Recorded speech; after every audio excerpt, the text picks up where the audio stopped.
Shalom, shalom. First and foremost, I want to begin by giving the praise and glory unto Yahweh, Bahashem Yahushai, Bahashem Rachakodash. Double honors to the elders and to the apostles of Millstone, and in our respected brothers that they're pushing and spreading the gospel of Yahweh, Bahashem Yahushai, to the four corners of the world. Now, through the spirit of power of Yahweh, Bahashem Yahushai, I just wanted to do a quick lesson on the book of Numbers, the 24th chapter, which is a continuation of my previous lesson, the Numbers, the 23rd chapter. And Lord willing, this be edifying. So Numbers 24, starting with verse 1, it says, "And when Balaam saw that it pleased the Lord Yahweh to bless Israel, he went not as at other times to seek for enchantment, but set his face towards the wilderness." And this shows you that how supreme the Most High really is, because he can pretty much all these men out there that are seeking to enchantments, that are committing all these witchcraft and sorceries, they really have this ability because the Lord allows them to have this ability. Because what we're seeing here in verse 1 is that the Lord can interrupt that and can actually just forbid them, or impose his will. Yeah, let me put it that way. He can so easily impose his will and make to none effect all the sorceries and witchcraft that's being done in the midst of us. Okay, so the Lord has control over both sides, the left hand spirit and the right hand spirit. And Balaam lifted up his eyes, and he saw Israel abiding in his tent according to their tribes. And the Spirit of God came upon them, and he took up his parable and said, "Balaam the son of Beor hath said, and the man whose eyes are open has said. He has said, which heard the words of God, which saw the vision of the Almighty, falling into a trance, but having his eyes open. How goodly are thy tents, O Jacob, and thy tabernacle, O Israel! As the valleys are spread forth, as gardens by the riversides, as trees of line aloes, which the Lord Yahweh has planted, and as cedar trees beside the waters. He shall pour the water out of his bucket, and his seed shall be in many waters, and his king shall be higher than Agag, and his kingdom shall be watered." Showing you that what the Lord is going to do to us in the latter days, right? In setting up the kingdom of heaven, it's going to be a kingdom that is blessed with beyond measures. Okay, so that pouring out of his bucket is that blessing, right? And his seed, it shall be in many waters, and his king shall be higher than Agag, us being exalted, and his kingdom, right, shall be exalted. Let's see right there.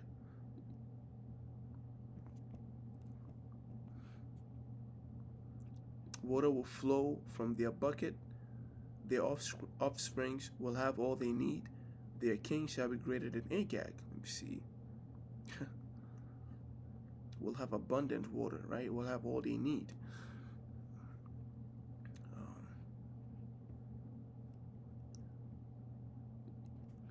It says, "God brought forth out of Egypt. He has set it as it were the strength of an unicorn. He shall eat up the nations his enemies, and shall break their bones and pierce them through with his arrows." Right? That's what the scripture talks about. Judah. I believe even he mentioned it in Numbers, the 23rd chapter. As Judah tearing. Right? Let's get it right now.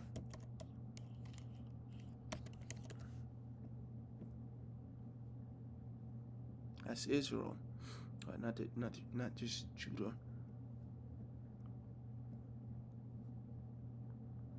Right? They shall rise up as a great lion and lift up itself as a young lion. He shall not lie down until he eat of the prey and drink the blood of the slain. And I already went over that in my previous video. So it says, Numbers 24, "He shall eat up the nations his enemies," right? Showing you that all the nations are our enemies. There is no nations being grafted in with us. There is a perpetual separation between the children of Israel and the rest of the nation. That is biblical, man. That is according to scripture.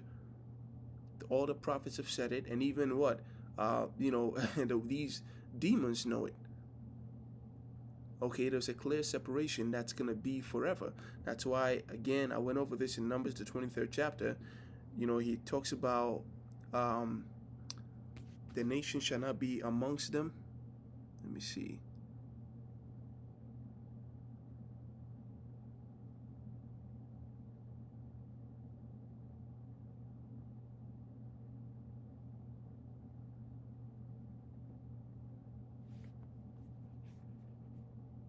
Right? And shall not be reckoned among the nations.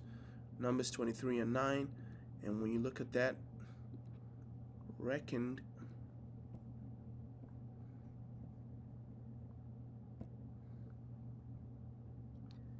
it means what? To, let's see, imputed. I don't like that word.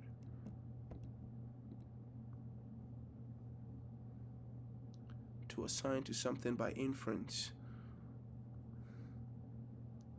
To be connected with, to be associated with. All right?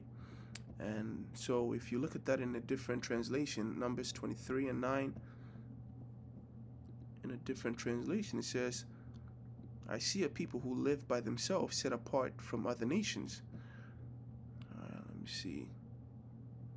Nah, they're not doing it right. Because it's not consider itself, right? It's the Lord that doesn't consider them to be among the nations. It's the Lord that has what? That has not.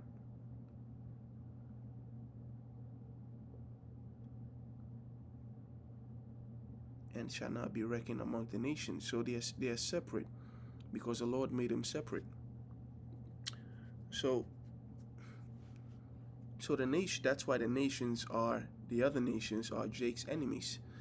That's why it makes no sense, for these nations for all this while not be counted, not be granted salvation, and then all of a sudden they are granted salvation.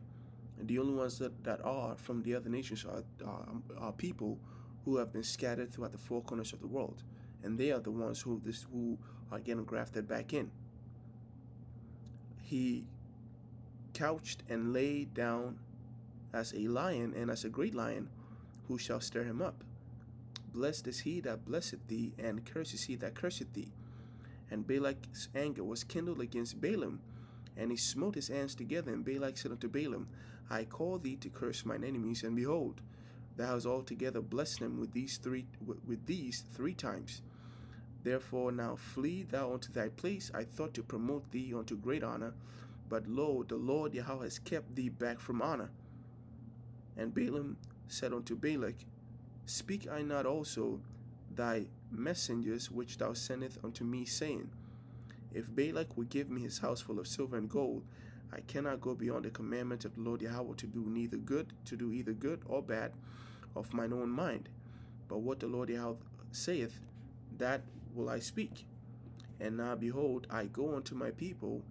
Come therefore, and I will advise thee what this people shall do to thy people in the latter days. And he took up this parable and said, Balaam the son of Beor has said, the man whose eyes are open has said. He has said, which heard the words of God, and knew the knowledge of the Most High, which saw the vision of the Almighty, falling into a trance, but having his eyes open. I shall see him, but not now. I shall behold him, but not nigh. There shall come a star out of Jacob, right, Yahushai, and a scepter shall rise out of Israel, and shall smite the corners of Moab, and destroy all the children of Sheth. And Edom, right, and this blessing begins with Yahushai. And Edom shall be a possession. What does that mean? They will go into captivity. That is their lot. That is their destiny. Seir also shall be a possession for his enemies, and Israel shall do valiantly. Out of Jacob shall come he that shall have dominion, and shall destroy him that remaineth of the city. And when he looked on Amalek, he took up his parable and said, so out of Jacob shall come he that shall have dominion. You can read about that in the book of Daniel, the 7th chapter. right? Um,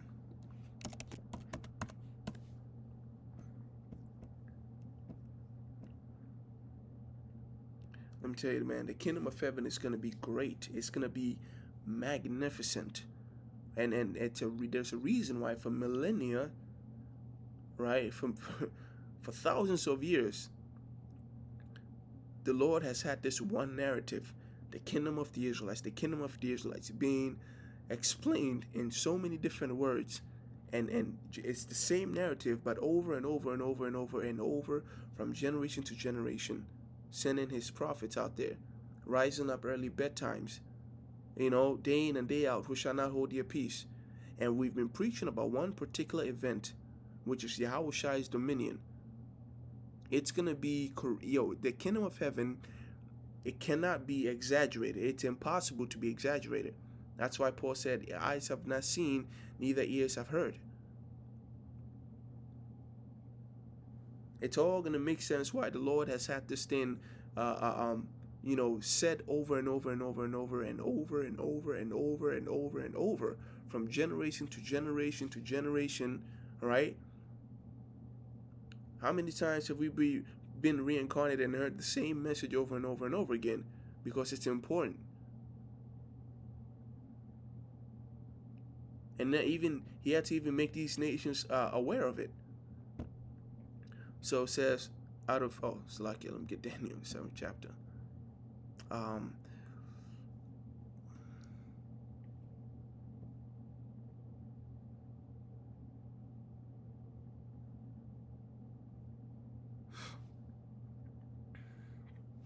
The Son of Man, Yahushai, right? One like the Son of Man came with the clouds of heaven. And there was given him dominion and glory, Daniel 7:14, and there was given him dominion and glory and kingdom, that all people, nations, and languages should serve him. His dominion is an everlasting dominion, which shall not pass away, and his kingdom that which shall not be destroyed. This is talking about Yahushai. And when he looked on Amalek, he took up his parable and said, Amalek was the first of the nations, but his latter end shall be that he perish forever. Right? That's these small hats out there that are claiming to be the real children of the Lord. The real descendants of Abraham. Well, they are descendants of Abraham and Isaac, but they are not Jacob. And he looked on the Canaanites and took up his parable and said, Strong is thy dwelling place, and thou puttest thy neck in a rock. Nevertheless, the Canaanites shall be wasted until Ashur shall carry thee away captive. And he took up his parable and said, Alas, who shall live when God does this? And ships shall come from the coast of Shittim, and shall afflict Ashur, and shall afflict Eber, and he also shall perish forever. And Balaam rose up and went and returned to his place, and Balak also went his way. So, and let me see.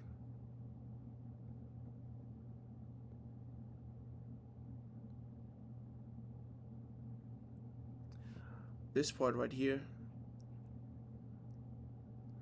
he shall eat up the nations and break their bones and pierce them through with his arrows.